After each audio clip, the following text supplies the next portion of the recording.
Senator Golden, Dean of the Faculty of Law, Mona, Dr. Layton Jackson, our distinguished panel, ladies and gentlemen, good evening. I know right now we're a little thin on the ground, but hopefully in a while we'll have a much larger audience as we assemble here this evening for our signature event. So it is my privilege to welcome you on behalf of the Faculty of Law to the University of the West Indies Research Days 2017.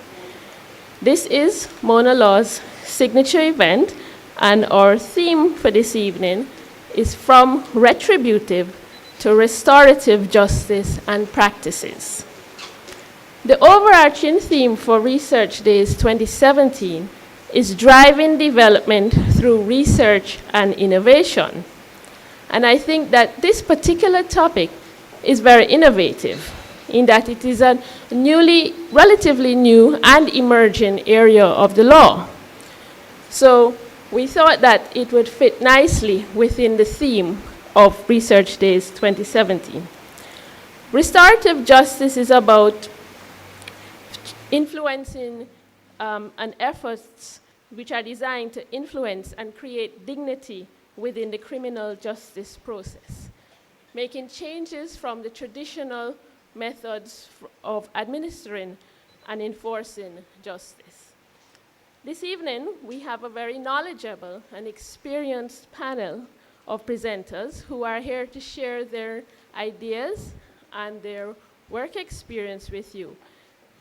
They tell me that their format is somewhat more informal. So after they deliver their presentations, they will engage in a more relaxed discussion of their experiences and ultimately have a question and answer interaction with the audience. So let me introduce our panel members. The first member is Ms. Inga Laurent, who is a visiting Fullbright scholar. Inga is an associate professor and director of the externship program at the Gonzaga University School of Law in Washington, in the United States. Her main area of focus is addressing racial disproportionality within the criminal justice system in the US. We also have Mrs. Kalia White, who is the coordinator for the Restorative Justice Unit within the Ministry of Justice in Jamaica.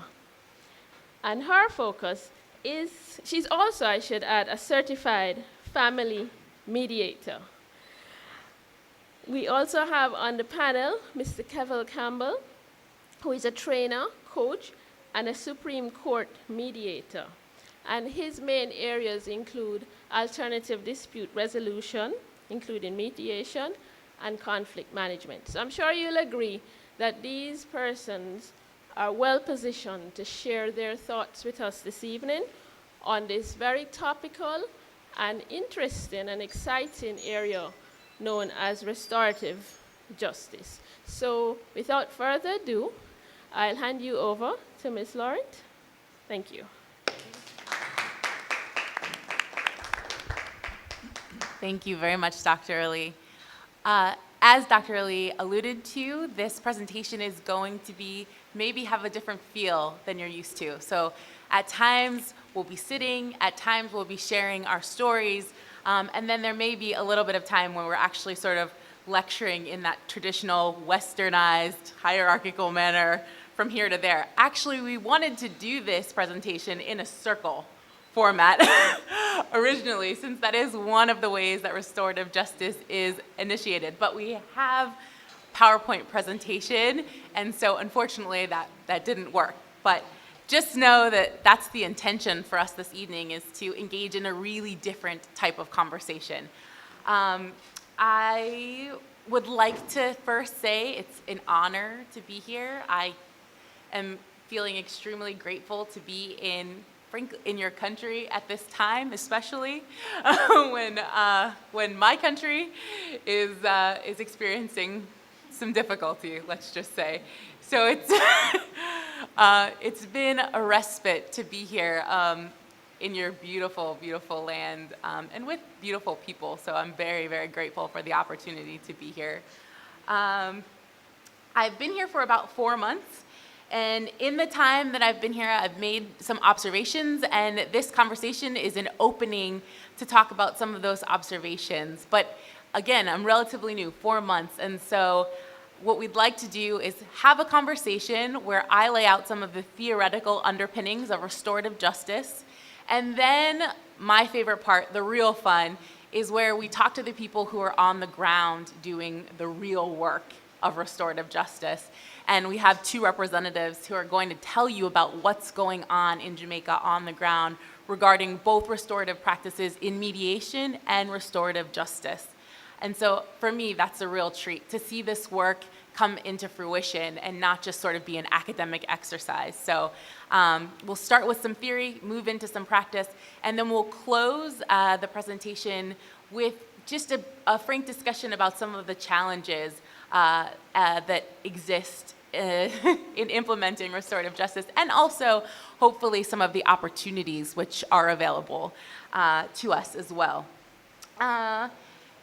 I mentioned that we're going to be using some restorative practices, and so the very first thing that we're going to do is introduce ourselves, tell you who we are, and tell you why this work is meaningful and important to us.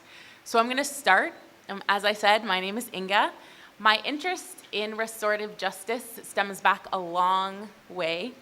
Part of restorative justice is telling stories and telling our stories, and so my introduction to restorative justice came because when I was 13, I met a boy. All good stories start this way, right? And he was an incredible person who struggled with alcohol and drug addiction. He was in and out of the system throughout his life, so in and out of treatment, in and out of addiction facilities, and in and out of the criminal justice system. And what I learned through my experiences with him is he ended up feeling and coming through the system and feeling very dehumanized.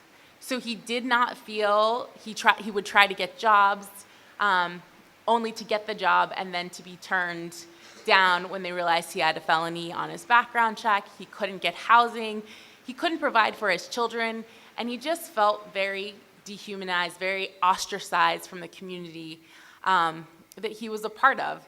And unfortunately, he ended up taking his life. Later in my career, I didn't make the connection immediately, but I started doing criminal justice reform work. And as I was doing the work, I realized the words I was using, that my hope is to bring into fruition a new system, a new way of being, a way that rehumanizes humanity for everybody in the restorative process. I realized that what I was doing and why I do this work, frankly, a lot of it is for him and for his memory. And I didn't make the connection at first, but that's why this work has been extremely important and extremely meaningful to me, because I think that our current system doesn't provide enough space for people who truly want to change and to be held accountable and to make a transformation in their life, to do so meaningfully. I think that we could do better. And so that's why I do this work, and that's why I think it's important and why we want to start the conversation. So the other presenters are going to talk about why this work is important to them as well. So, Kubel? Thank you.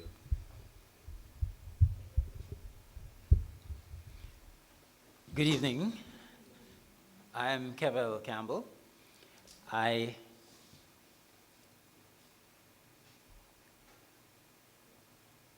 always thought that the way we treat someone who has either made a mistake or somehow come in conflict with the law was wrong. If there's punishment that's meted out according to the laws of the land, so be it. But the part that's left off was the most important part.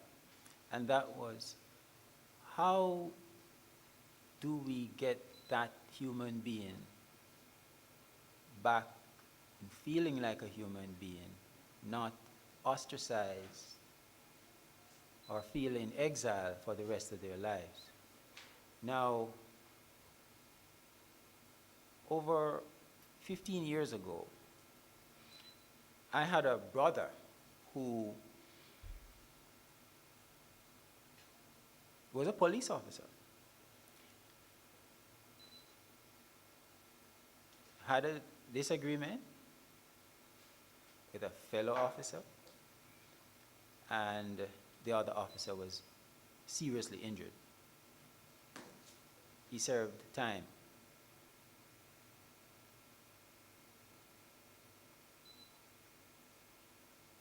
When he was released, he was totally, he was an empty shell. Because where he spent all those years did not give him anything to feel like he's still a part of the human race. I sat down, I spoke with him. This was the brother that the entire family looked up to. And he was destroyed. He wasn't the role model. He wasn't that person anymore. He was empty. And I thought to myself, how is it that we take a human being and we say we're going to do reform? Is that what it's supposed to be? Yes, we're going to punish. But whilst doing that, because the punishment is to lock you away from the rest of society, during this time, there should be some valuable lessons that you ought to learn. So when you rejoin society, you can be a reformed person. That did not happen with my brother. Even to this day, he is still struggling to find his way.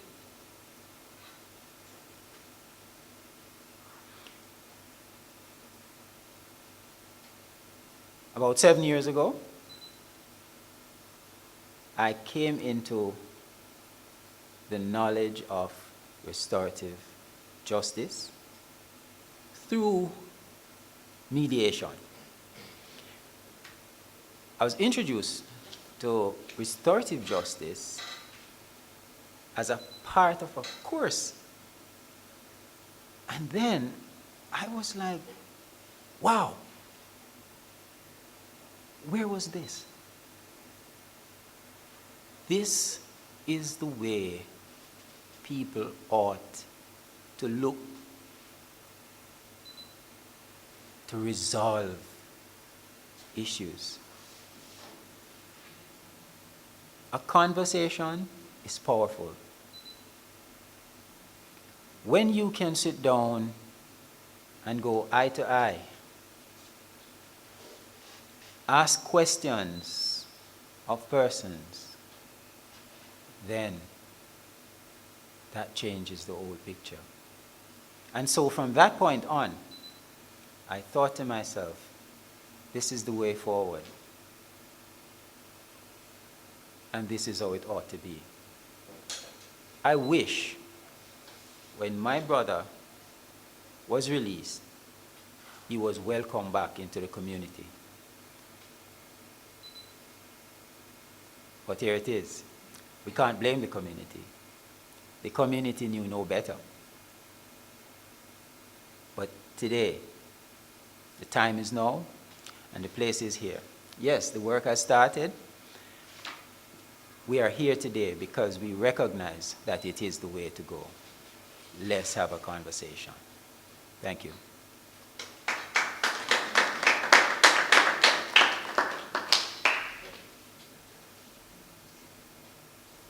Good evening. Good evening. Let me just move this one. It works. Good evening, Senator Golden, Dr. Alley, esteemed panelists, academics and scholars. I'm so excited to be here to talk about something that is not only dear to my heart, but innate spiritually and a force to be reckoned with as it comes from deep, deep, deep down in my soul. As a child, I've always loved to solve problems and to be the problem solver and the solution-focused one. I later became a licensed marriage and family therapist with a solution-focused base. I'm also a certified family mediator, and that informed my judgment in which jobs I wanted to do. I always say to individuals, if you love what you do, it's not work, it's joy. And so daily I would pray, what am I gonna do in Jamaica? Because I got married to a Jamaican, I'm American, Jamaican parentage, so the heritage is there, moved to Jamaica after I got married, and I said, okay, now what? I was a guidance counselor, and that was an amazing roller coaster of an experience at one of our most volatile schools, and that was awesome. But I said, now what, Lord? And as the Ministry of Justice building was being built on 61 Constant Spring Road, and I saw the pretty blue and white, I said, Lord, I want to work there. And for anybody that's ever created a vision board or had a dream and looked out and claimed what they wanted, this is what happened with me. I feel like restorative justice sort of chose me. So that was in May or so, and then I saw an ad in the newspaper, and it was an interesting request for somebody with psychological background and background in criminal justice or mediation.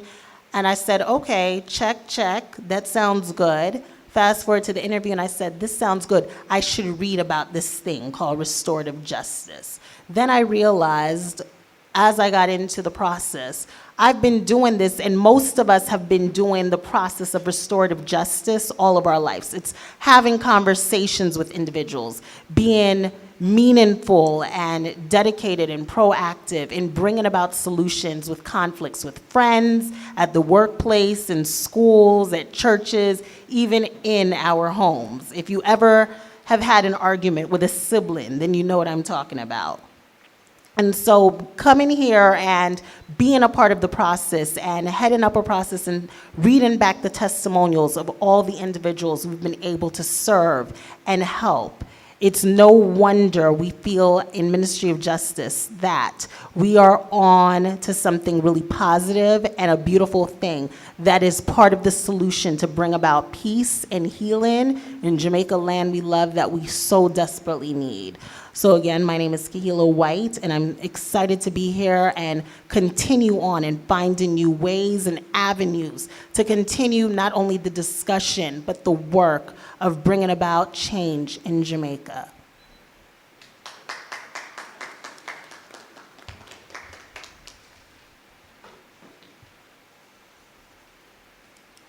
Okay, now this part is a little bit more Western, right? The lecture portion of the evening. But I think it's really important to talk to you about the theoretical underpinning for restorative justice. What is it? What does it mean? How can we use it? And once we have that base, like I said, then you'll find out how we practically apply it. So I'll try to make this as interesting as possible. And I think the topic is fascinating, so hopefully you'll be with me. All right, so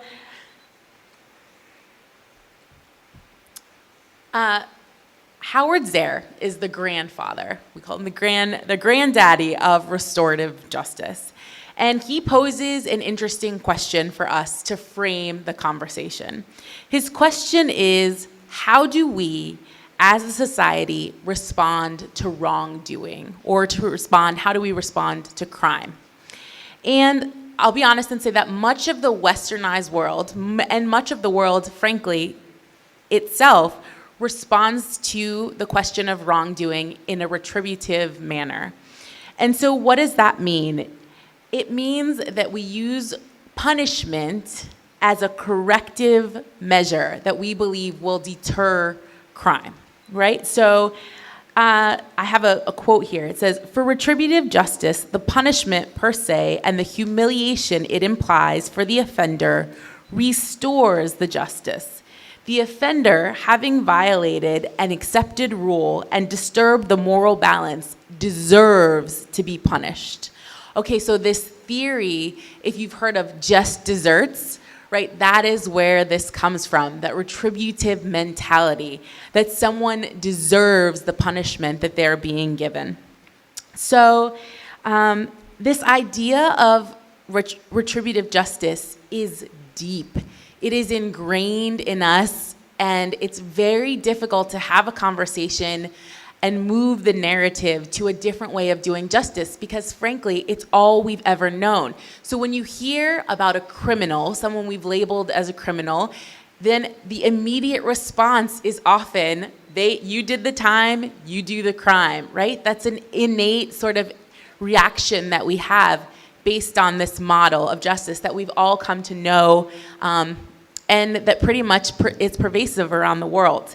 So what I'd like to talk about and tell you a little bit about is this model is actually relatively recent. So it's surprising because it feels like all we've ever known, and it is so, and it's been around since the Dark Ages. But before the Dark Ages, for most of human history, restorative justice is actually the model of justice that's been used. So let's think about that. How is that possible? So it's important to talk about the societal way that we existed, right? We were in community, and in community we needed to be, right? Because we were hunter-gatherers, we were in societies where community was extremely important. It was the basis for our survival. So we needed people to do the hunting. We needed people to do the gathering. And so what you have is a model of community that is very tight. So when somebody committed a crime or wrongdoing, the response was not to jettison a person from the community, right? Because you needed that person to be part of the whole of your community for your own sustenance and survival. So what happens is the conflict moves into the center, and the community tries to repair and restore the harm in order to ensure its own survival. So that's the model. It's the model that's been used in indigenous cultures across much of the world for most of human history, and it's based on our survival. So what happens is a shift in the Dark Ages, in about 1000 BC. And what you see is the state realizes that restitution is necessary to prevent vigilante justice. And so the state comes in and says, you know what, don't worry, we're going to come in and we're going to charge a fee for that, but we're going to take over the conflict. We're going to take the conflict out of the community members' hands, and we're going to move that conflict to us so that we can subsume responsibility. We're going to take responsibility for the investigation, for the prosecution, and for ensuring compliance and making sure that whatever restitution is due is owed. And the state financially benefits from this, right? They become the receptor of the fee. And so eventually what happens is the conflict, which was originally here between the community, moved away from the community and moved to the state. And what happens in that model of justice is the current way that we do justice today. So look at where I'm from. I'm from Spokane, Washington. Spokane, Washington has a major budget. 70% of that budget goes to criminal justice. 70% of millions of dollars goes to ensuring a system. So that's your police officers, that's your people in the court, your prosecutors, your public defenders, that's your probation officers and your corrections officers, that's maintaining your jail institutions. 70%. Can you imagine if we could reduce by 10% the need of that budget, how that money could be reallocated into addressing the root causes of crime and problems that exist? So the question I have is the current model, and are the current models that we have the sustainable models, and are they working? And that's, I think, a really, really imperative question that we need to ask when we talk about restorative justice and we talk about the retributive model. And it's not to say, first, I want to just quickly read a quote from Fania Davis. So Angela Davis, many of you know, she was a founding member of the Black Panther Party. Fania is Angela's sister, and she runs a restorative program in Oakland called Our Joy. And she succinctly sort of summarizes the history that I talked about. For most of human history, reconciliation and restitution to victims and their kin took precedence over vengeance. This is because restoring social peace and avoiding blood feuds were paramount concerns. Punishment as we know it today was the exception rather than the rule. Restitution and reconciliation, not punishment, were the overarching concerns. Indeed, in most indigenous languages, there is no word for prison. If you stole something or hurt someone, then you would pay restitution. For instance, in Africa, maize, palm oil, chicken, goats, cows. Since your family has to pay, you are subjected to the sanction of your family, exerting a corrective influence. Your wrongdoing is shamed. The act, not you, are shamed. The act is shamed.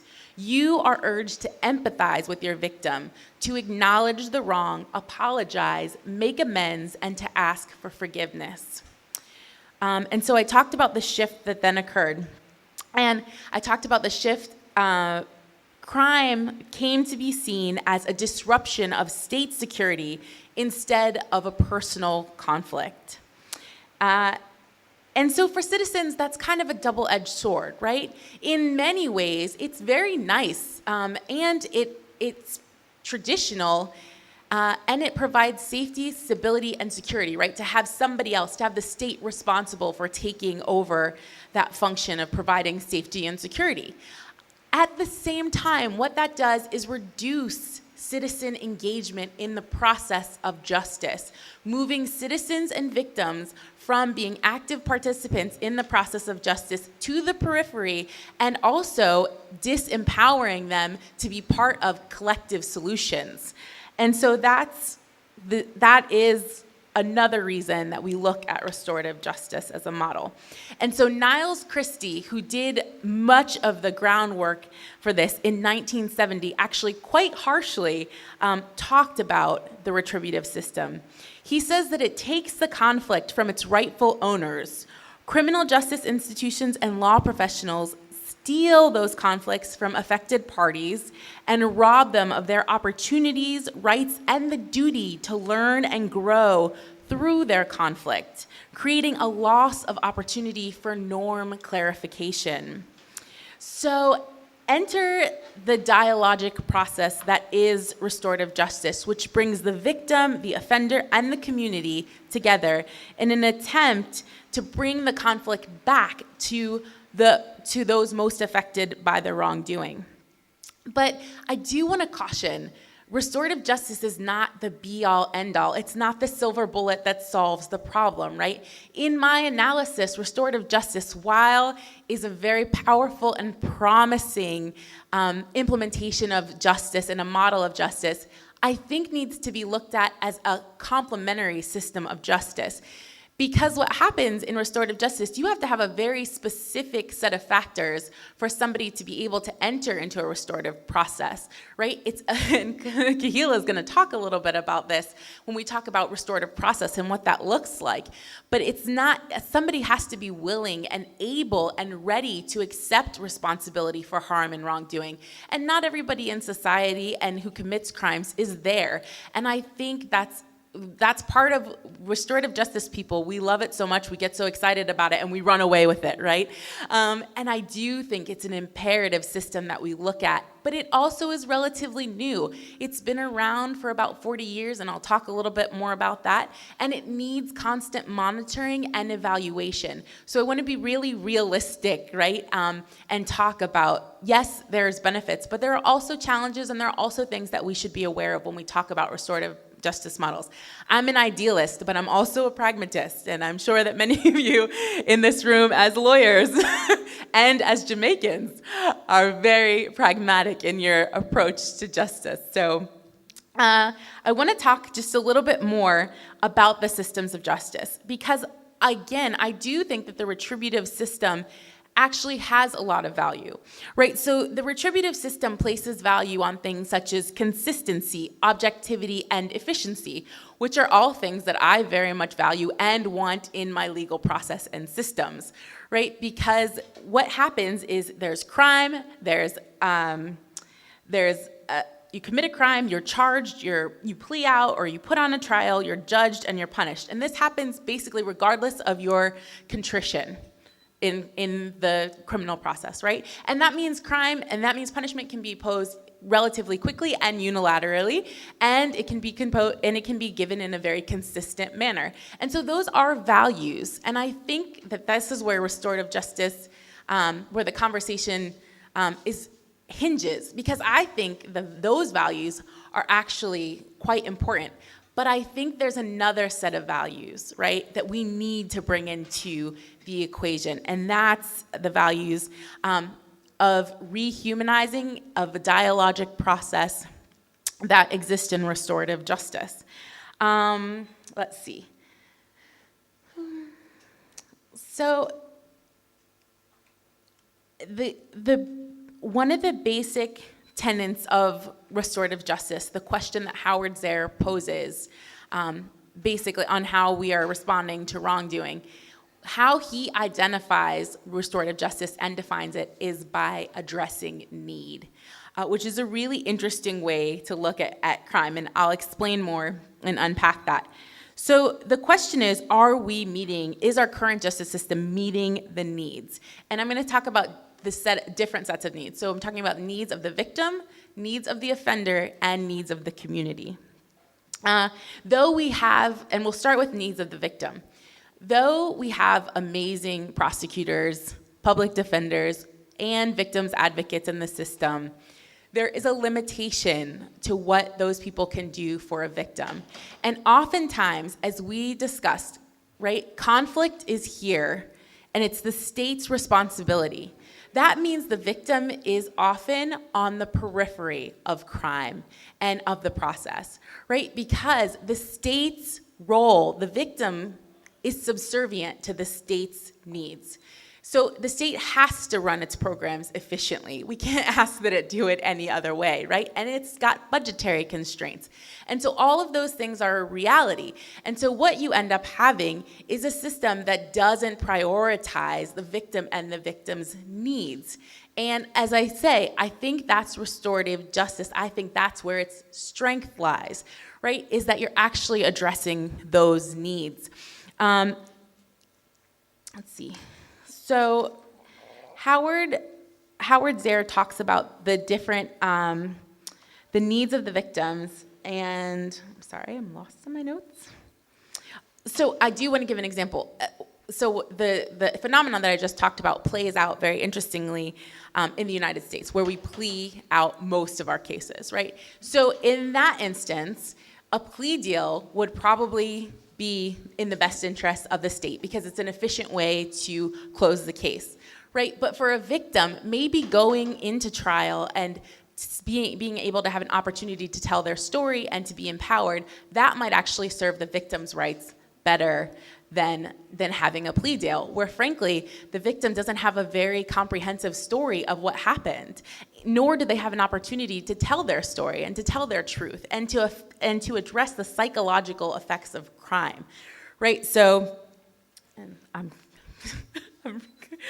moving along. Sorry, I get really excited about this. Clearly, you can tell. And so, Howard talks about the different needs, there are 4 different needs. He talks about the need for information, the need for truth-telling, the need for empowerment, and the need for restitution. So for instance, when you are a victim of a crime, say you're the victim of a robbery, a lot of times victims feel a loss of control. And so there are several ways that that can play out, right? So a victim can internalize and become very scared of their surroundings, right? Or if a victim feels that the law hasn't adequately addressed their needs, it can turn into a very violent situation, right? Where the victim feels that they have the right to exact justice on somebody else. And I don't need to go any further in this room, right? As Jamaicans know this phenomenon very, very well, right? The theory of retribution and reprisal and vengeance, right?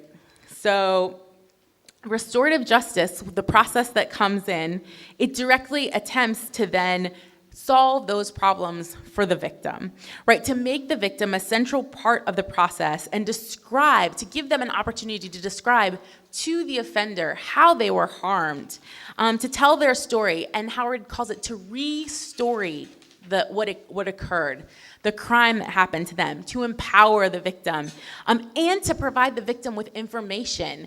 Because what happens in the plea deal or in the trial is the victim, there's no incentive for the offender to take true accountability, right? Actually, the way an adversarial system is set up is to deny accountability and to not fully account for the wrong that was done. And so this process opens up a window into the ability for a victim to sit down with an offender and to ask the question, why me? Why did you do this? And do you know what effect your actions had on me? Right? It's a powerful thing to be able to sit across from somebody and look them in the eye who's agreed to and who has said that they want to make amends, and to ask them and to ask those questions.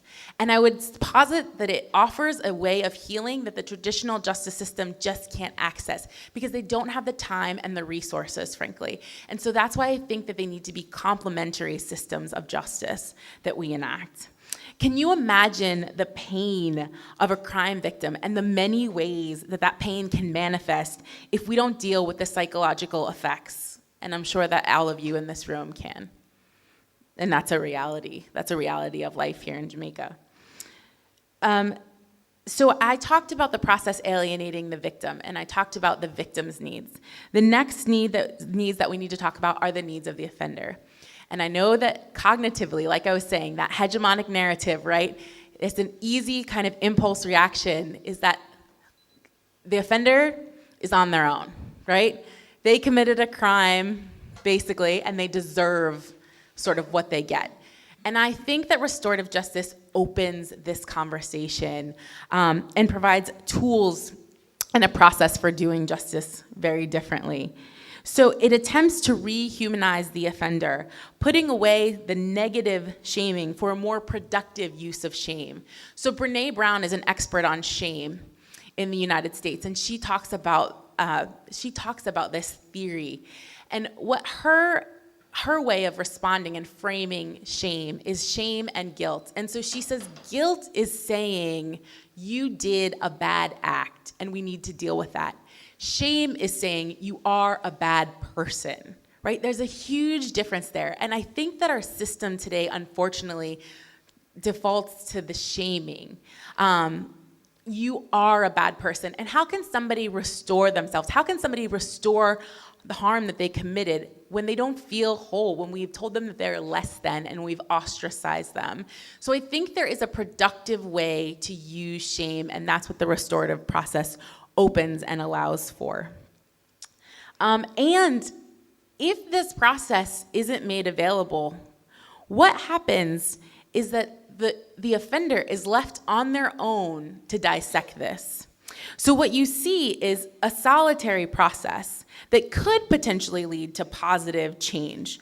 But what often happens is a psychological incentive to disassociate from crime, right? So the neutralizing processes and strategies, the stereotypes and rationalizations that offenders often use to distance themselves from the people they hurt are never challenged in our traditional system. It results in further alienation from society that is only heightened by the legal process and by the prison experience, right? So now you have people who are not dealing with and who have created walls to justify their behavior, and it just further entrenches their notions and justifies in their mind their actions. And again, this has a bad effect for the offender, yes, but for the victim as well. And so once an offender is ready to acknowledge the crime, the process can really put them in a place to make real and meaningful amends, putting them in a better position to become a more and better contributing member of society. And remember, this is imperative because almost everybody who commits a crime will need to come back into the communities where they offended. And if we don't have a process for healing, if we don't have a process to reintegrate those people back into the community, then you end up with really bad situations, right? You end up with a community that is not healed and that is fractured and that doesn't know how to communicate and that continues to ostracize, and a cycle of violence that continues. And finally, another element is the community, which is oft left out of the process as well. So community needs are also really not very well addressed in our current system. There's not a place for it. The community member can come in as a witness, perhaps, if they saw and viewed the crime, but there isn't a place for community members to process their feelings in reaction to crime that occurred either. And it's imperative because communities need to know that there will be a firm and immediate response to violent crime, and that such behavior will not be tolerated. Otherwise, fear and a sense of hopelessness can begin to pervade a community, and we also know what road that leads down to, right? Vigilante justice, because you don't feel that your system can meet your needs.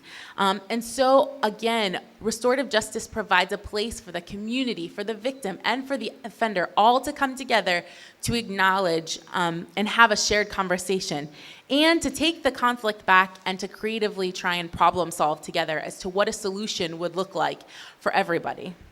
So in sum, the restorative process can provide that pathway. I believe that they can. I think it needs to be a complementary system of justice, but I think that both need to work in tandem. The thing I like about it most is it's hard to define. It's a dialogic process, and it's extremely flexible, and it's flexible for the needs of the community that it's implemented in, which also drives lawyers crazy, right? Because it isn't a process that can be easily defined. It is a process that's meant to be flexible and that's not meant to have precedentic value. And so that can drive many of us who are type A personalities and rely on consistency and value those things. It can really be difficult for us to grasp onto the importance of this work. But I posit to you that it is imperative work, and that our communities and crime won't be rightfully addressed unless we look at competing and alternative methods to use alongside of the systems that we already have. And I'm very, very excited now because now we get to turn it. Oh, and I do want to also say that in Jamaica, this work has been going for quite some time. So in 1994, Steadley Webster, the Dispute Resolution Foundation, credits Steadley Webster with learning about the restorative processes in Capital University in Ohio, where I'm from actually, and bringing it back to Jamaica. And since 1994, it's been in process and play. Ministers have been really engaged in the process and trying to bring in current and past ministers to try and bolster this process. There's been funding streams which have produced opportunities to build a restorative justice process. And I think it's important to acknowledge and to call into the room the work that's been done already.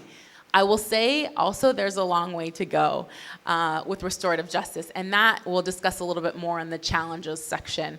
But for now, I'm really excited to turn it over to our presenters because this is the theoretical underpinning, but the real work, the real exciting stuff is what's being done on the ground in your country. And I want to learn. That's why I'm here. I came here to study what's going on so that I can bring it back to the United States, the big bad in the United States that thinks they have all the solutions for everybody else's justice problems. And we have so many of our own. Quadruple incarceration rates since the 1970s, right?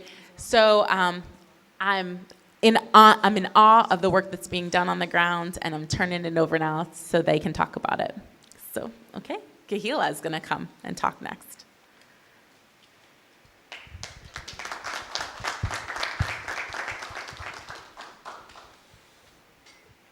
Okay, good evening, everyone, again. While my presentation's loading up, I like to walk around. I don't like podiums, so I'll be walking back and forth. So for those of you that stepped in after we introduced ourselves, I am the Restorative Justice Coordinator at Ministry of Justice. So what is restorative justice? And I'm sure we all have different ideas and meanings and terminologies we'd like to associate with restorative justice. It's a process whereby, as Inga said, all the parties come together that have a stake in some type of offense that's been committed, and they learn how to collectively resolve this issue. The emphasis is on repairing harm caused by conflict or crime. So what are principles of restorative justice? Accountability. Can we read the rest together? Empowerment, forgiveness, honesty, hope, humility, participation, reconciliation, and responsibility. God and justice. As we know, Jamaica is a Christian country, so I have to have us read this together. On 3. 1, 2, 3. What does the Lord require? The answer is to do justice and to love kindness and to walk humbly with your God. And that's found in Micah 6, verse 8. It's not just any practice outside the mainstream justice system. It's a different way of doing justice. At its center, it's concerned with restoring, rehabilitating social relationships where each person is given equal dignity, concern, and respect. The National Restorative Justice Policy Vision Statement in Jamaica is as such. It's a pathway for what? Transformation to a more secure, just, cohesive, and what type of Jamaican society? Peaceful. And we spoke already about the difference between traditional types of justice versus restorative justice. Inga already mentioned a lot of this, so I'm just gonna brush over this really quickly. But the biggest thing is, with traditional justice, we have a crime against the state, versus restorative justice, all of us as community members, as citizens of this country, we've all been affected. The overview of the process. So what happens when restorative justice actually happens? There's preparation, there's pre-session activities through meetings, community sensitizations. There's the session that actually happens, and then there's follow-up, so individuals aren't left hanging. There's follow-up and continuity of the process. The minimum requirements. First, the offender accepts responsibility for their actions. Second, the offender has been informed of and consents voluntarily. Third, the offender has been advised of his or her right to an attorney of law. And fourth, the victim has agreed to participate in the process. So key requirements are, we want everybody involved to understand what the conference is, how it is run, and what is expected of them. There's a face-to-face conference where one of our facilitators and training, a little plug for training, begins this July to October. And it's going to be partially face-to-face training and then partially online. victim, wrongdoers, community. So you can actually bring a community member or support to this conference. And then a formal agreement is signed. Compliance of the agreement is seen to it that that's actually done. And then, as I said earlier, follow-up. This is what our communities used to look like. We would sit around, we would talk, we would be under a tree, or this can happen anywhere. That's the beautiful process about restorative justice. We can do this with children, we can do this at home. How many of you have ever had a family meeting? Show of hands, if you've ever had a family meeting. So my parents were the only ones that did judge and jury? Okay. A typical conference would look sort of like this systematically. We'd have 2 facilitators in a room. We'd have the supporters, victim, offender, their supporter, and community members. And the great thing, I love food, so the great thing I love about restorative justice, they break bread at the end of this symbolic meeting and coming together. And in the conference, everyone who was affected comes together in an informal process to discuss, first, what happened? Where did we go wrong? How did we get to this place? What were the consequences of the action? And what can be done to make it right? As a therapist, I love that last one because I'm solution focused. I also love narrative therapy. So I want to hear the story. As Inga talked about, she loves storytelling. That part of me is very therapeutic. But I also want to be solution focused and engaged with, okay, now what's the bottom line? How do we get to where we need to get to and move this position forward?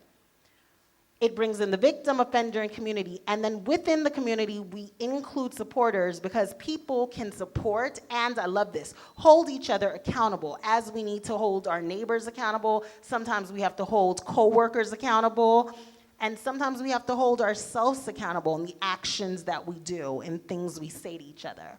So we ask the offenders, what happened? What were you thinking when the incident took place?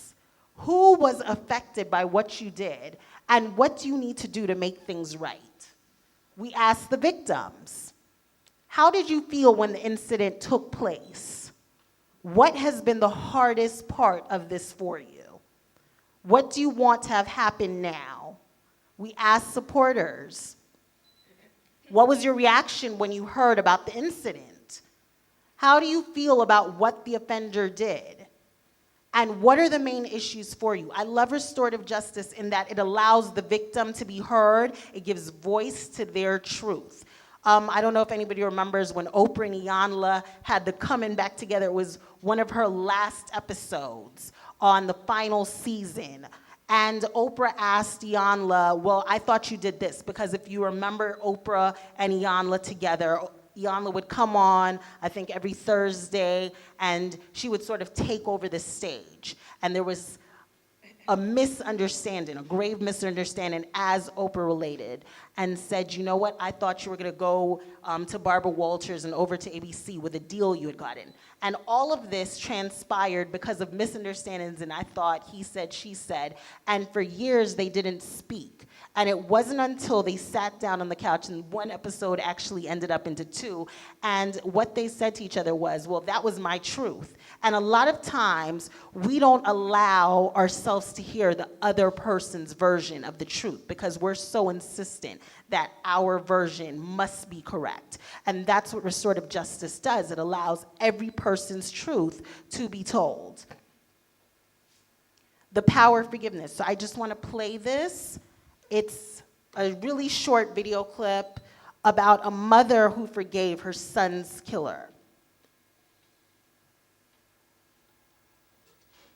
No, we want to go back.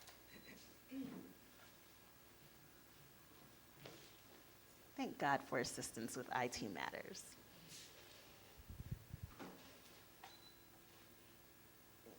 We end tonight with one of the most potent powers on earth. It can change lives in an instant. Everyone has it. It's the power to forgive. Watch it now in action in Steve Hartman's Assignment America.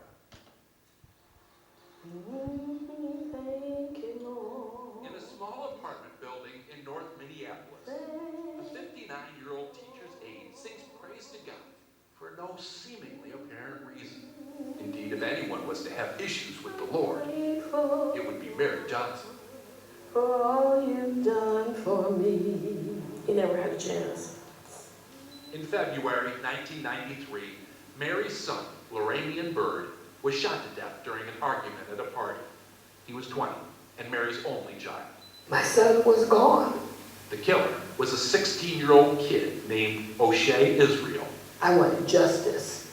He was an animal. He deserved to be caged. And he was. Tried as an adult and sentenced to 25 and a half years. O'Shea served 17 before being recently released. He now lives back in the old neighborhood, close to Mary. This close. He lives next door. Next door. How a convicted murderer ended up living a door jam away from his victim's mother is a story not of horrible misfortune, as you might expect, but of remarkable mercy. A few years ago, Mary asked if she could meet O'Shea here at Minnesota's Stillwater State Prison. As a devout Christian, she felt compelled to see if there was some way, if somehow she could forgive her son's killer. What'd she say to you? I believe the first thing she said was, look, you don't know me, I don't know you, let's just start with right now. And I was befuddled myself. O'Shea says they met regularly after that. When he got out, she introduced him to her landlord, who, with Mary's blessing, invited O'Shea to move into the building. Today, they don't just live close, they are close. Clearly, Mary was able to forgive him. Unforgiveness is like cancer. It will eat you from the inside out. It's not about that other person. Me forgiving him does not diminish what he's done. Yes, he murdered my son, but the forgiveness is for me. It's for me. For O'Shea, it hasn't been that easy. I haven't totally forgiven myself yet. I'm learning how to forgive myself. And I'm still going towards, trying to forgive myself and what it is I've done. To that end, O'Shea is now busy proving himself to himself.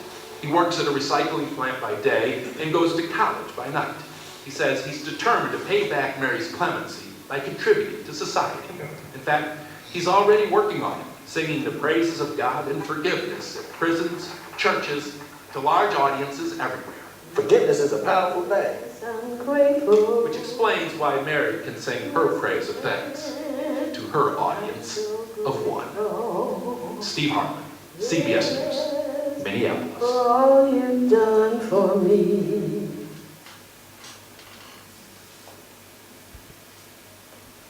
Okay, wasn't that powerful though?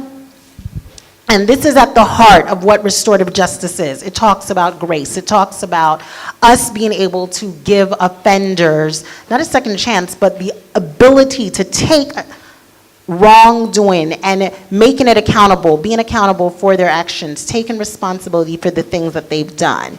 So through the restorative justice approach, it encourages offenders to feel remorse. And we saw in the video, he obviously felt some type of way, and he felt that remorse. It encourages the offenders to accept responsibilities for their action, but more so, it restores the harm done to victims and the community. Ubuntu. This is, if one's humanity is tied up with the humanity of all others, what makes others worse off also brings harm to itself. It means that we are our brother's keeper. There has to be a behavioral change or cultural shift of people, and not just people, but our people here in Jamaica. And so how is restorative justice going to work in Jamaica? Well, it takes all of us, but besides that, we know that it'll offer victims a safe space. It offers victims validation and vindication. Victims receive answers to questions, and it offers victims genuine truth-telling. It's confidential, and it can be used in families, as I've said, churches, workplaces, schools. It can be used in different forms of our everyday life. And that's it for me.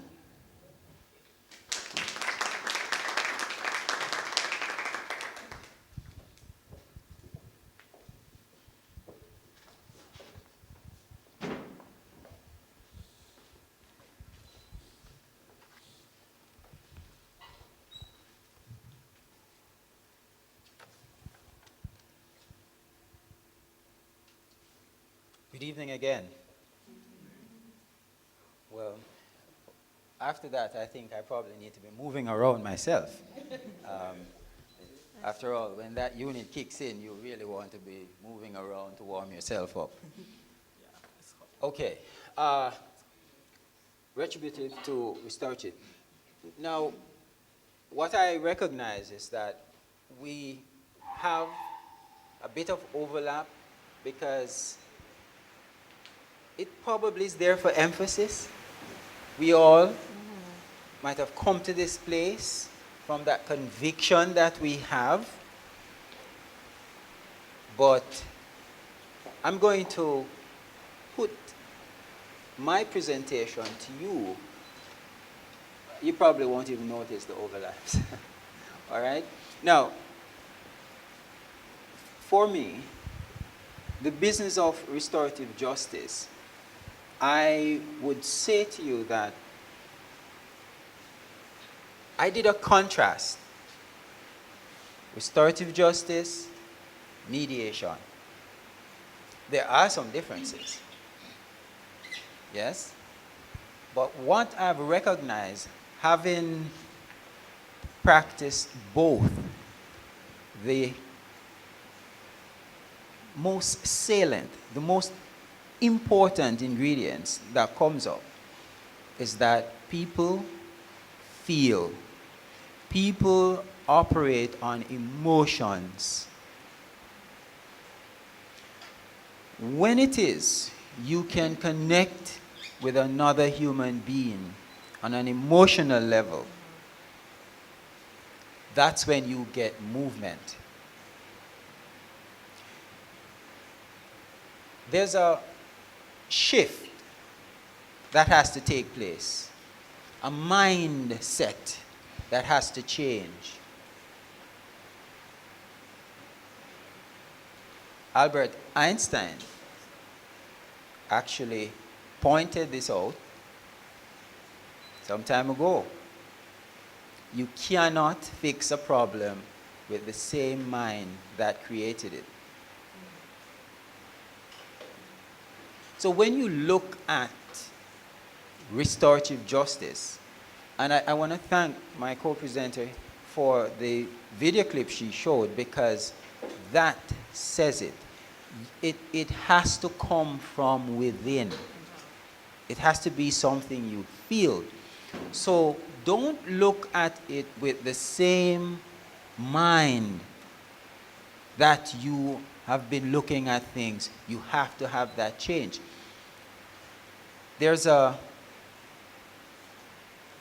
try to put the mediation, again, I'm trying to, because my co-presenters focus so much on the restorative justice, I'm trying to bring you that which we are so close and which had gone so far along already, which is mediation, to bring them together.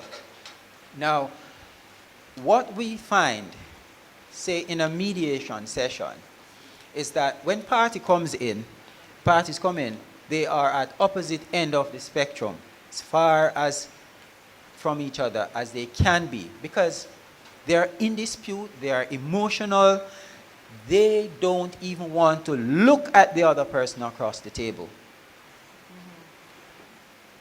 What a skilled mediator does is to first cause those persons to come down from that place.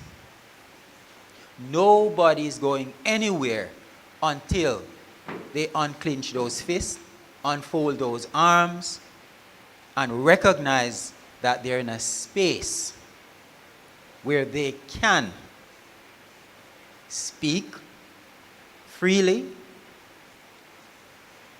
comfortably, because we create that atmosphere.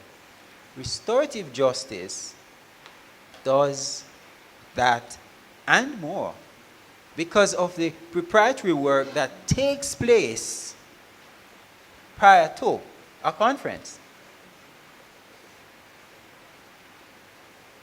I probably say mediators have it even harder because we have to do it right there and then, in that moment.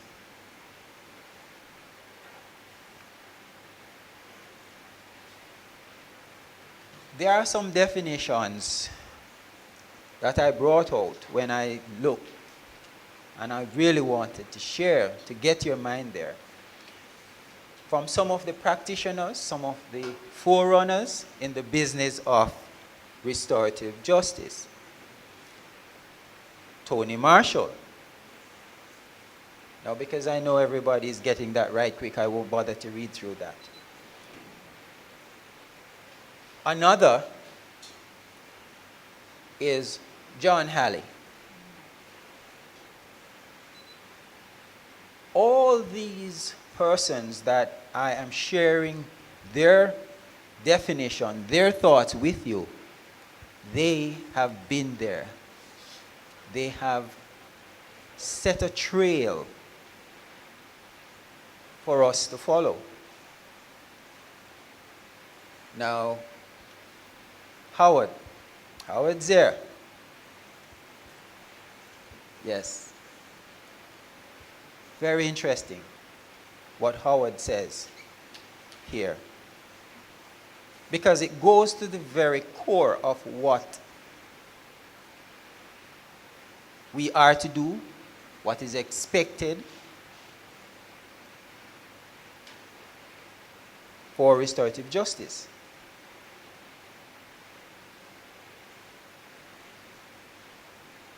And not to be outdone, Professor Mark Fullbright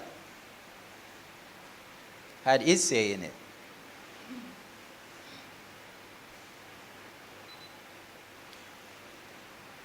There needs to be a shift. There needs to be a shift that comes from within. Now, here's an element that could easily be overlooked as far as restorative justice is concerned, and that is empathy.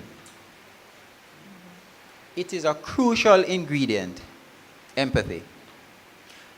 That there, ladies and gentlemen, is where it happens. Now, if you cannot feel what's coming from the other side, then nothing's going to happen.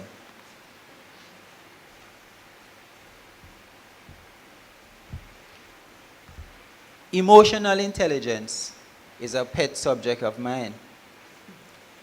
And inside there is wrapped up empathy and compassion. Empathy and compassion is encapsulated. I rather like the way Albert Einstein did it when he says, the human being is part of a whole, called by us the universe, a part limited in time and space. He experiences himself, his thoughts and feelings as something separated from the rest. A kind of optical delusion of his consciousness. This delusion is a kind of prison for us, restricting us to our personal desires and to a few persons nearest us. Our task must be to free ourselves from this prison by widening our circles of compassion, to embrace all living creatures and the whole of humanity in its beauty. All the way back, 1921, Albert Einstein said that. Is it relevant today? Yes. I believe it is. So as we go, my stress is that we must be able to understand what is present here now and what it is we have to do, that which we want to achieve.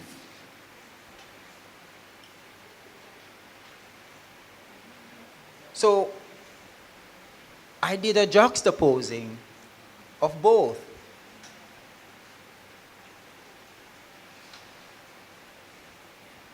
Again, I say to you, restorative justice, it's not something that's foreign. It is something that's in all of us. We've always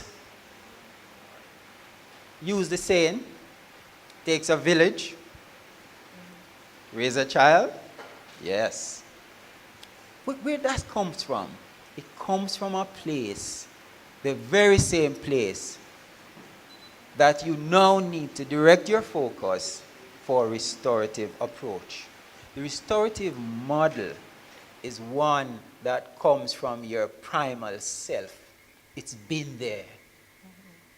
You just need to change the focus a bit from what you've been living. Has the current system given us the results we're looking for? I say no.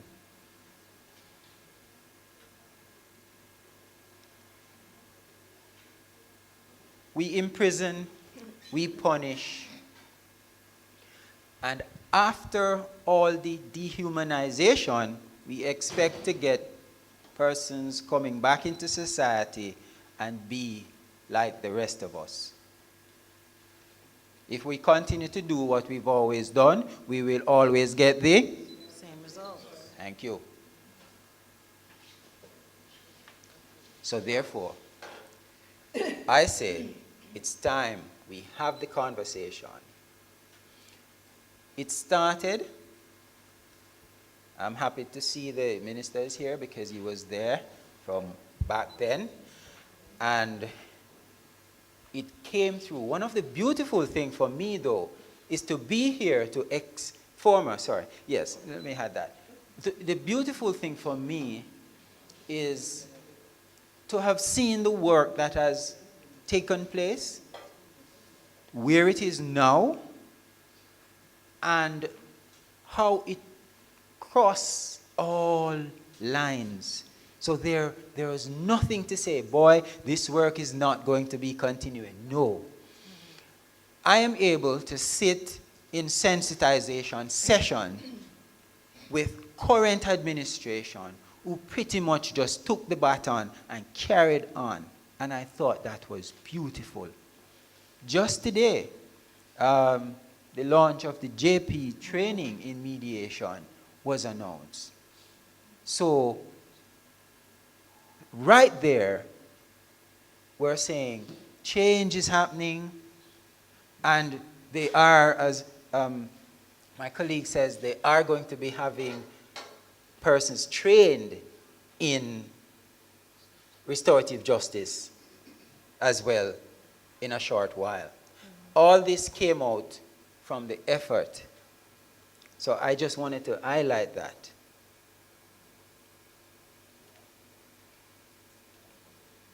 What are the benefits? The victim, again, quickly, they get to say, they get to ask, they get to look the other person in the eye, they get to sit in the same space to see the offender.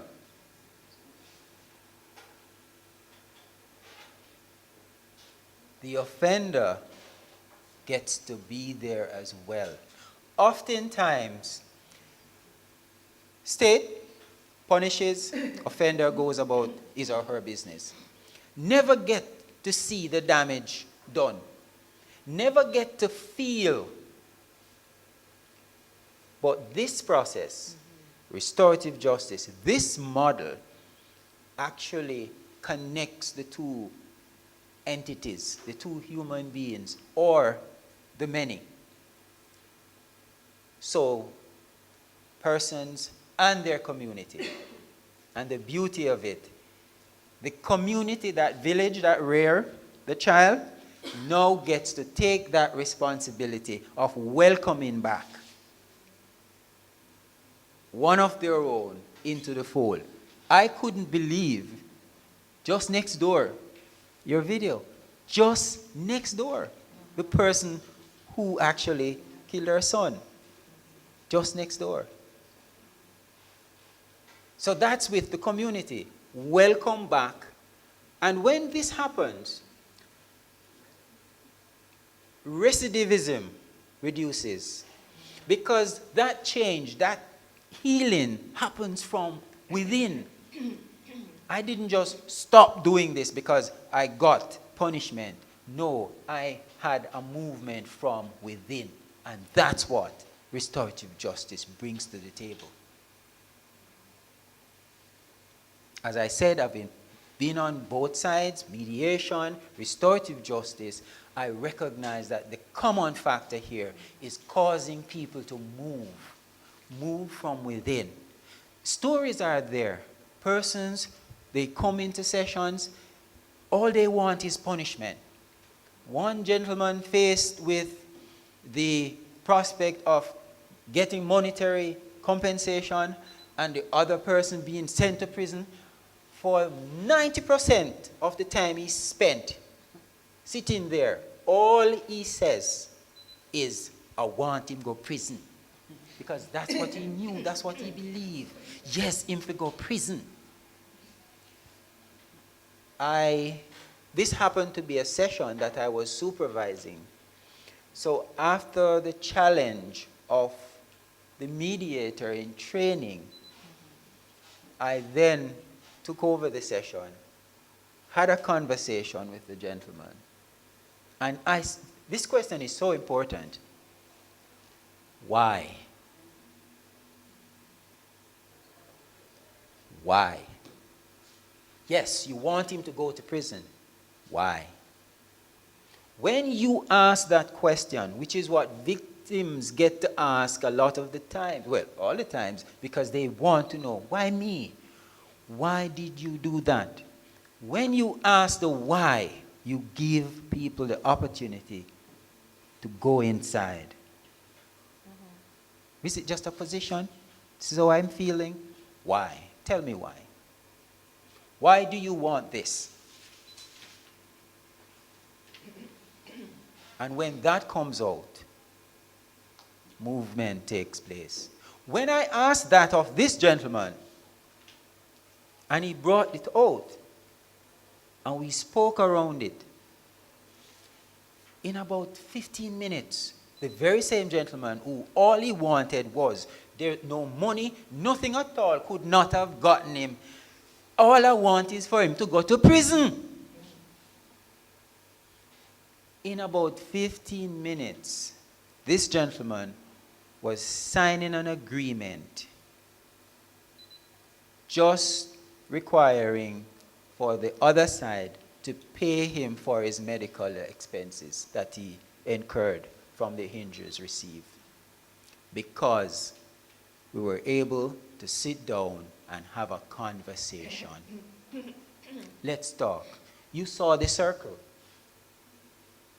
Let's have a conversation. But what's important in a conversation is that you get to connect. It was said before, we are more connected with each other than we believe.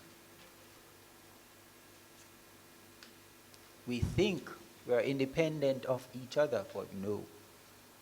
Have you ever gotten a feeling sometimes, I just don't like this person? Or, yes, my spirit not take this person, thank you. Why is that? That's because there's a connection. There's a connection, you can't see the wiring, but there's a connection. A lot of the time, it's not this, but it's this. It's the visceral that makes that and tells you what you need to do or not do. So let's have the conversation. Let's have the conversation, because the current system has been doing its thing, hasn't given the result that we are looking for. We deserve to have our needs met. We deserve to have a process that satisfy that which we seek most.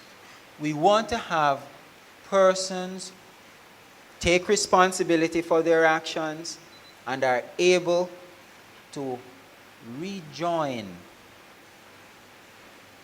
their peers, their community, and feel like human beings, not like animals.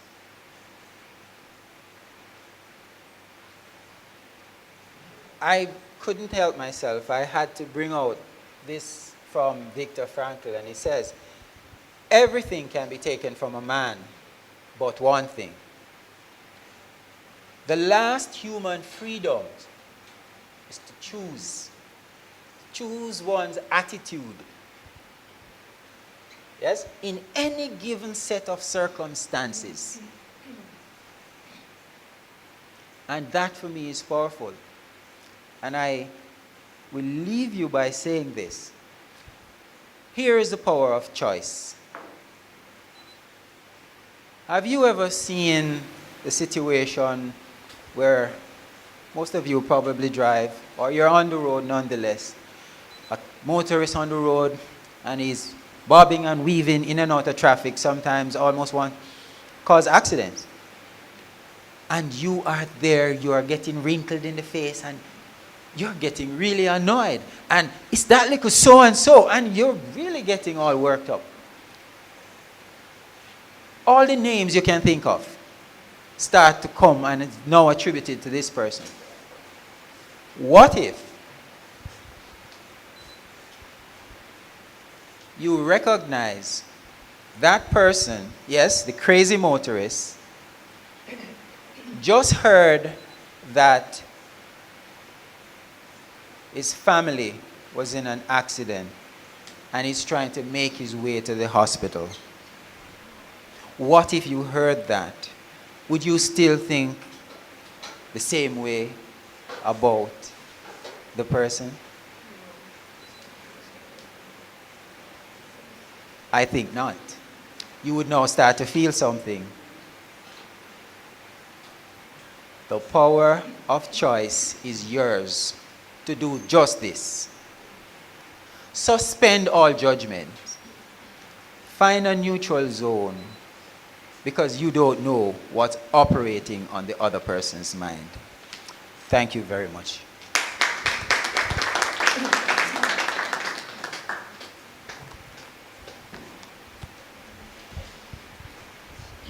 All right, you have been an incredibly patient audience, and I ask you to bear with me for a few more minutes because I want to talk about the challenges. I won't talk about them in depth. I just kind of want to go through them. And I also want to say that I've been here for 4 months. So what I've been doing is just steeping myself in the culture and trying to objectively observe as much as possible.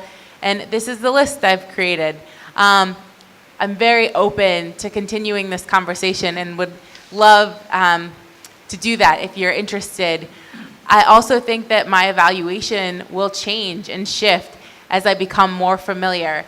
But on initial look, what I see as some of the biggest implementations to Jamaica instituting restorative justice are, number one, a deeply entrenched cultural notion of retribution from the people to institutions, right? One of the most shocking things that I've experienced since being here was reading a newspaper article that came out on January 16th about the police officers who killed the 6 members in the community.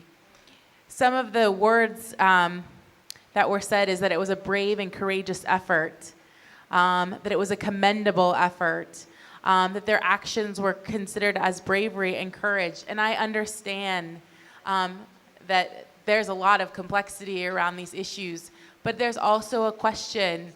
Some of the comments that were made on the website or in the taxi or on the radio programs were that, I'm sorry to say, but some people are better off dead than alive. I heard there were celebrations for the elimination of these men. Good job, Mr. Officers. The greater force always wins. The police should press on with their advantage and not give these cockroaches time to breathe.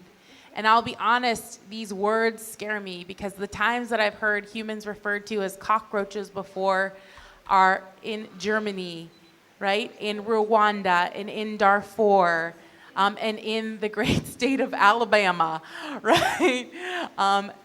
When we start using words like that as such, I worry. So that is one potential implementation roadblock to implementation. The second is it needs no further. It's real quick. It's resources, right? Not only financial resources, but manpower. It takes a lot to, and the ministry has been incredible in trying to sensitize as many people as possible, but it's a huge impediment. To run these programs, as you see, they're very individualized and intensive, and they need a lot of people to run them. I do have solutions and possible suggestions, such as starting a clinical law program, which filters law students into these positions to help not only run and be facilitators, but also that gives them the theoretical knowledge to go into and evaluate those systems, right? So we teach them qualitative and quantitative research methods along with information about restorative justice so that they can then evaluate the programs too. So that's a potential suggestion. Oh, and when I mentioned the retributive aspects of society in Jamaica, I also didn't mention the strengths, but I think that Christianity and storytelling are two very deeply entrenched ways of being in Jamaica. And I think that those are opportunities and a positive for restorative justice. And finally, the last impediment that I see is the public perception of state legitimacy in Jamaica. I just have to say, as a member of the United States whose presidential legitimacy is quite at issue, when the citizens do not rely on their government to provide the services that are needed, it creates a subclass or a sub, what's the word I'm looking for? It creates a different government, a shadow government, right? And so what we see in Jamaica is very evident in some of our communities. And so our communities, I've adopted you. I hope you adopt me back. And so getting citizens to trust in the process that's facilitated by a government, which they might not necessarily believe is adequately meeting their needs, is potentially problematic. However, I think the benefit and the flip side of that is it brings the government facilitators in closer contact to what's going on the ground, what needs aren't being met, and it provides space and an opportunity to forge stronger relationships. So I do think all of these things are issues, but I think I think restorative justice is the way forward. It's not to say that it will be easy, right? But I think it's worth it. And so we thank you so much for being part of this conversation with us tonight. And I'm here for 5 more months, and I want to do the work and produce more results and talk to everybody who is willing to talk to me about this, because I'm so inspired by what I've seen. So thank you very much.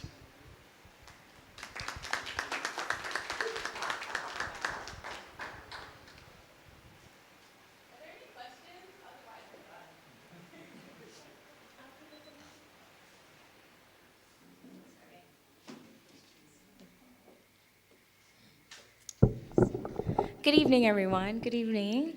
Okay, so I heard you say something very interesting. You know, you were talking a lot about the community, and you said it takes a village to raise a child. And even in the story you were telling, oh, I'm sorry, the gentleman, sorry.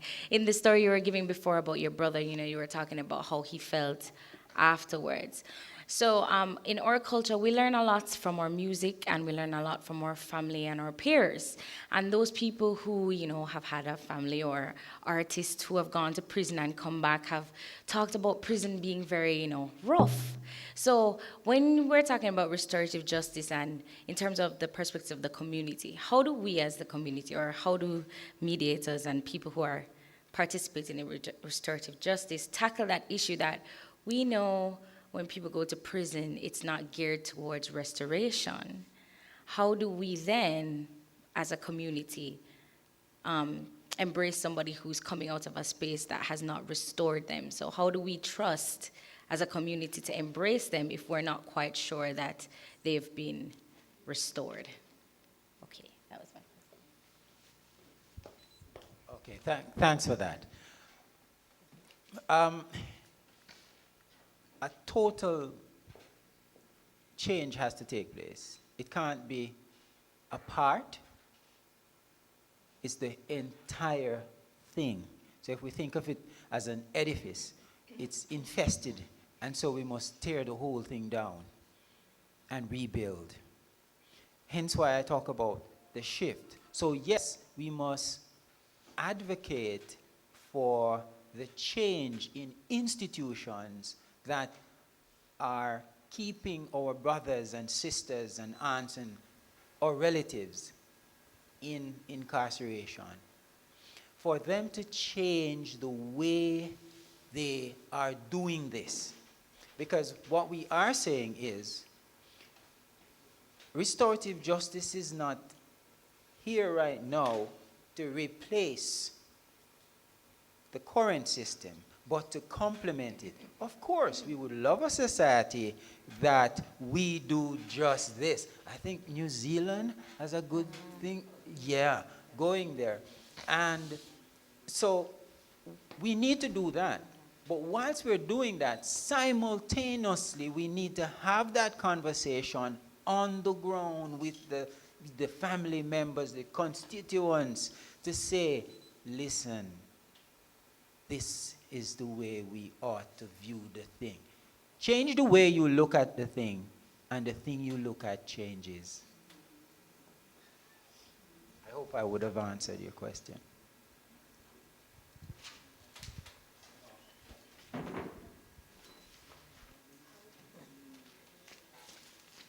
Evening. Just some quick ones because I think probably everybody wants to go home by now, so I don't want to stay very long. Quick question. I think probably could you comment a little bit more on the complementarity of the systems? Because you say we're not advocating that RJ would replace the normal systems that we have now, but at what point do you determine who goes to restorative justice, what crimes would be, amenable to that type of system? How does one determine that? Also, in relation to recidivism, I'm not sure what the statistics or the data that are available would indicate whether these are actually very effective. Well, I know a lot has been focused on the victim itself, but I don't think a lot of emphasis is placed on the offender and also that willingness of the offender to heal as opposed to just being in a system, because not everyone will, I think, ultimately accept the wrong. And sometimes it's more than about finding the truth, because the truth can be very evident. But how does one then, after knowing what the truth is, get to that space where you can say, well, I want to, operate within the context of a RJ system? Okay, that was a loaded question, but I'm going to take this piece by piece. In terms of complementing the justice system, one of the goals of restorative justice is to decrease the backlog. And as attorneys and practicing attorneys, we all know about the backlog of all types of cases in court. So one of the ways restorative justice works is that incidents get sent to the court system, and then it would trickle down and go into each of the centers. And right now we're in 10 communities throughout 5 parishes, and the goal is to have 14 justice centers throughout Jamaica, 1 per parish. That is the goal and the intention, so that each citizen can have somewhere clearly to go to have their voice heard. So the law has been in Parliament and been passed, so there is Restorative Justice Act that was passed as recently as December 2016. So I hope that's sufficiently answered.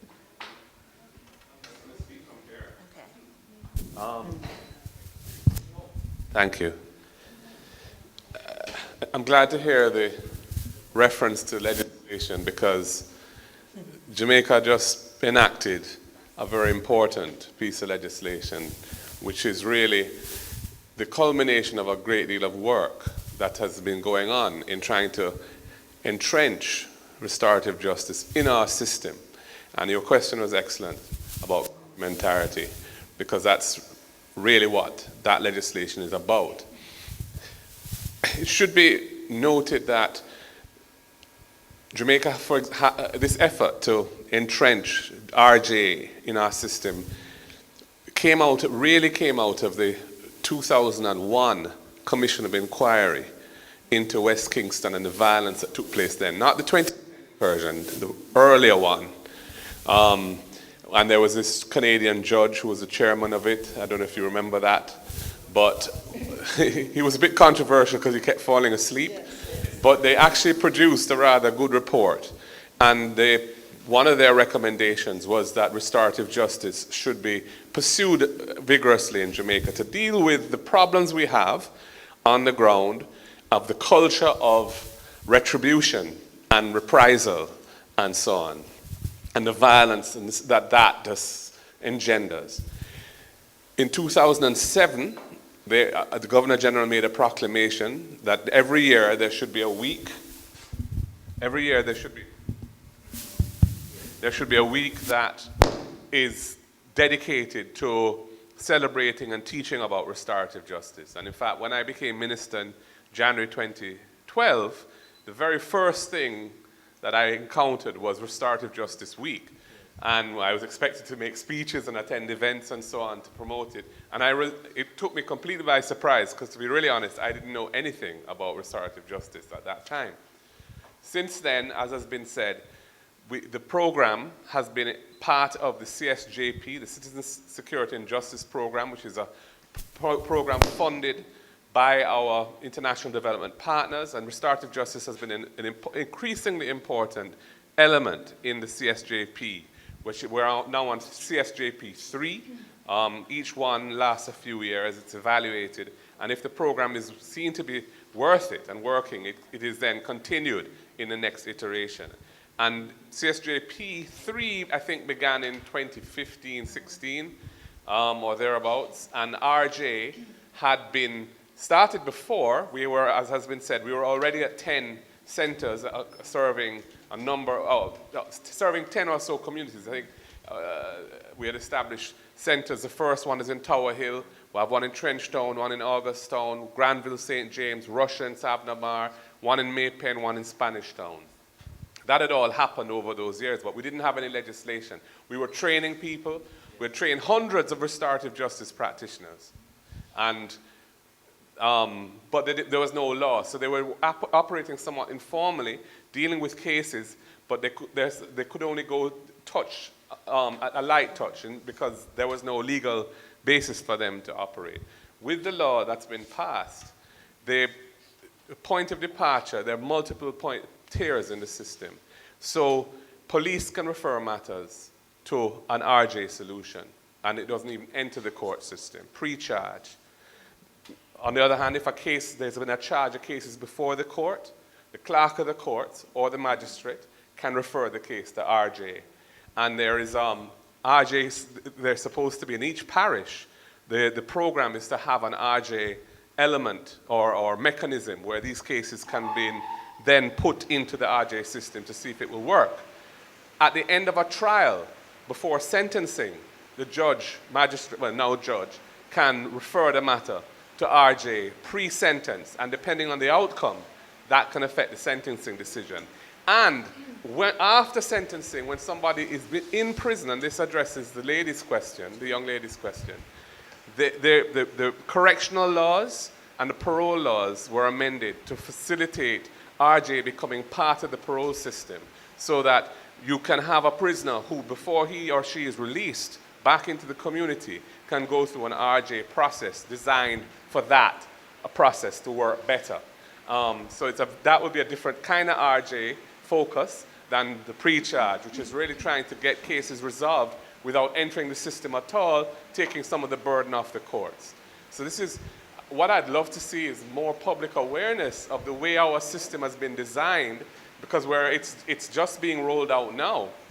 and how it's supposed to work, because it needs to become part of the DNA of the legal profession and other justice practitioners so that it can really become a mainstay of how we solve our problems. Now, there are certain offenses it does not apply to. In the law, there are prescribed schedule offenses which cannot be resolved through RJ. Murder, for example, very serious offenses. But that schedule can be amended over time quite easily. You don't need a bill. It can be done by the minister by order. So as the thing is rolled out over time, through experience, we'll see whether we need to expand the range of sentences, because I can tell you, just from the work in the ministry, in Nannyville, for example, where we don't have a center, but there was a lot of war going on in there, and they wanted a program which we provided, and they wanted to use it for really serious offenses to try and kill some of the negative vibes and the spiraling that was taking place and put an end to cycles of violence. It's a very powerful tool, but it's a totally different mindset to how we generally operate here, which is why it's so needed, because we are a society that tends to embrace violence very quickly as a way to deal with a problem or dispute. And RJ is really the antidote to that. So I just wanted to say that. Thank you. Thank you, sir. Just to bring that up a bit, the law, the act actually was amended. It actually touches on the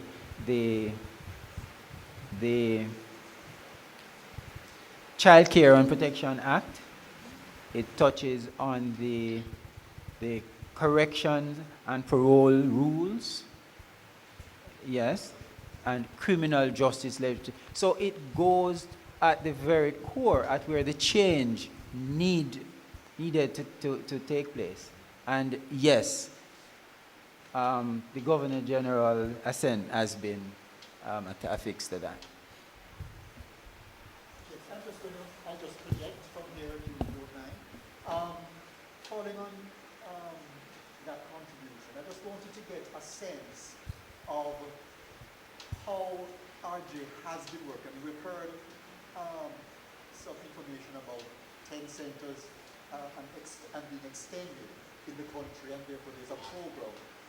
But if we could just get a sense from the practitioners on the ground as to, in terms of the buy-in from Jamaican people, what's your sort of evaluation of how it's been working to date? Because it's been around here for a few years, and it's what is have some sense of how it's working.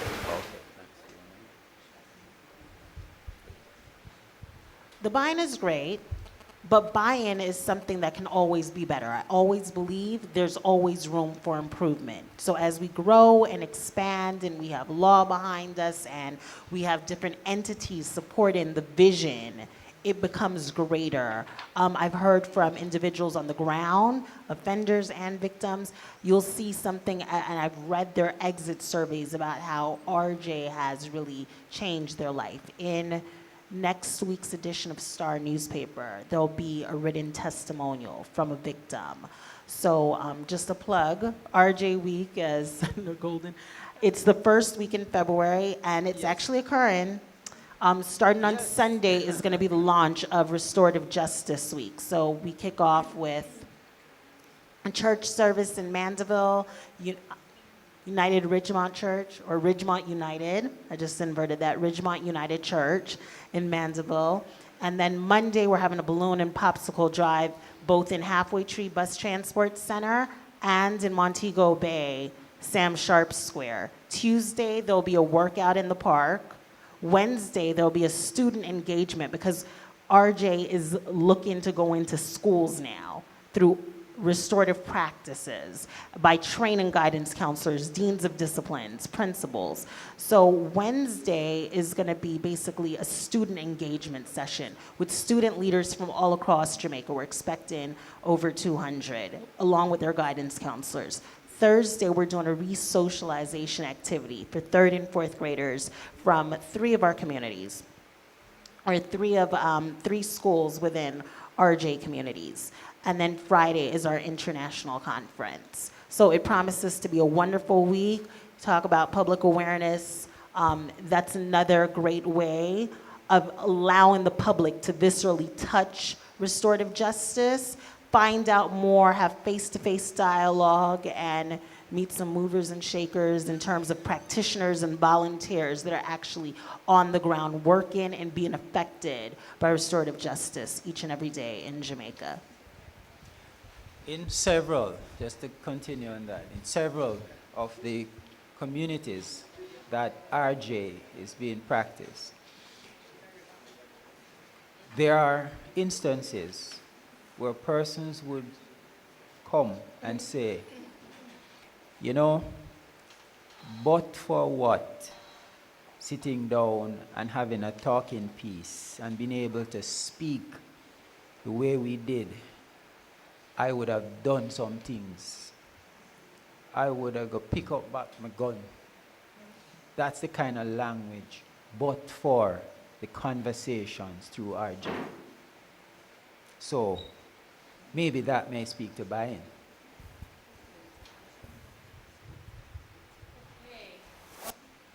Sorry, I know it's running late. My question was actually kind of answered. I was going to ask about types of crimes that it would apply to, but the reason I was going to ask that is because I remember Mrs. White discussing the kind of layout for the discussion being in a circle with two facilitators, and each side, the victim and the offender, having a supporter, and then the community members. So I was gonna ask if it applied to white-collar crimes, like financial crimes, because I was gonna ask if there's any worry of like them finding a way for their supporter operating like a lawyer and like being really good at arguing for their point, if you know what I mean. Like I'm wondering who picks the supporter for each side, and then if one side, say someone who's done some kind of scam, finds a very good lawyer to be their supporter, and then they argue their case very well, and then they, you know, escape any kind of retribution. That's perhaps the most interesting question I've heard all day. For me, that would be a lot of play acting. That would mean the person, I would hope, had some training at Edna Manley to find the person to either pose as support. Because traditionally, from what I've seen within our process, and from what I've read about restorative justice in Colombia and South Africa and New Zealand, individuals that buy into the process and volunteer to be a part of this conference really believe it. So there's no faking anything. They really bring like their hairdresser and the person from the street, the neighbor, the teacher, somebody that will be truthful, support them, and be okay, because think about it, it's not like a 15-minute discussion. This could be like hours where they're listening to the story, regurgitating the facts, you're going through emotions. So that person would have to be somebody that has an innate knowledge of the person, has their best interest at heart, and really wants to respond to the change that will naturally occur outside of this process and finds a solution. I don't need this, I'm so loud. Also, there what I call preparatory, and what you said, we have a different pronunciation, sessions. So you don't just like drop from the sky and decide you want to do restorative justice. There are multiple sessions with victims, with the offender, deciding whether this is an appropriate case for that. Before the conference. Mm-hmm. Yeah. And so the facilitators who are trained in this work have the power to evaluate and decide whether this is an appropriate means and method in this particular case. And it's each individual case that is evaluated on that. So a facilitator could say, no, this isn't a sincere, a sincere amendment, a sincere apology, and they could, and they could not allow the process to go through. So there are checks and balances on. It's not just a free for all. And the process is to end, if it's successful, in an agreement that both all the parties involved are accept. And if that is then performed, that agreement by the wrongdoer, then at that juncture, the wrongdoer gets the plum of not having the case taken any further in the form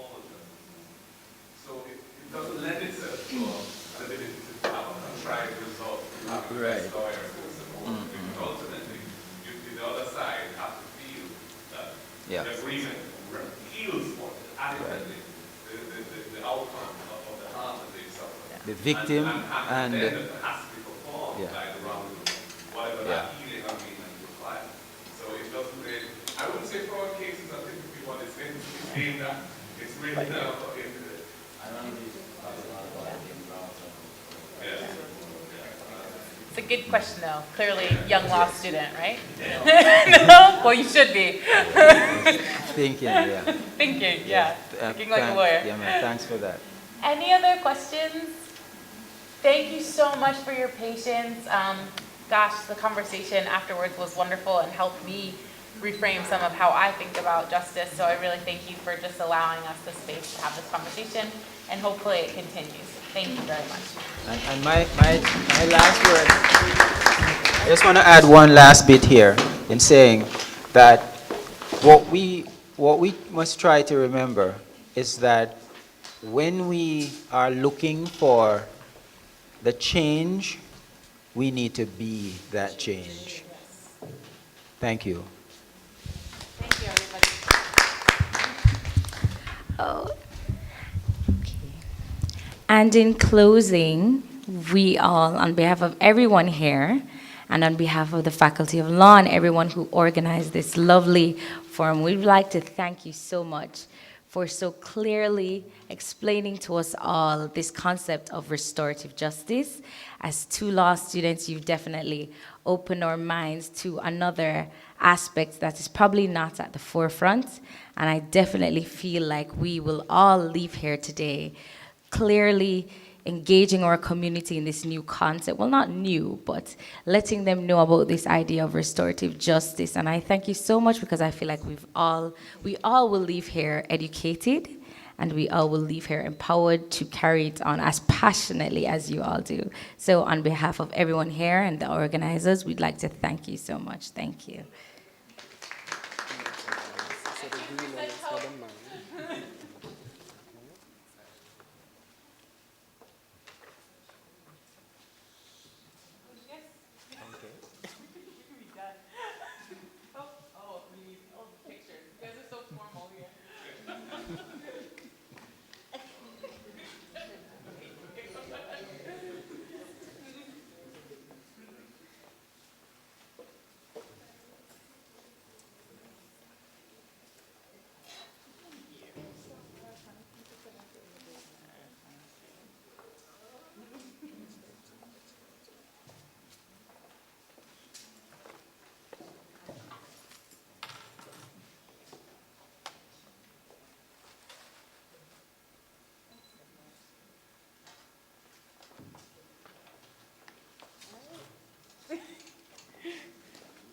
I feel like I need to do a ta-da! Thank you, everybody.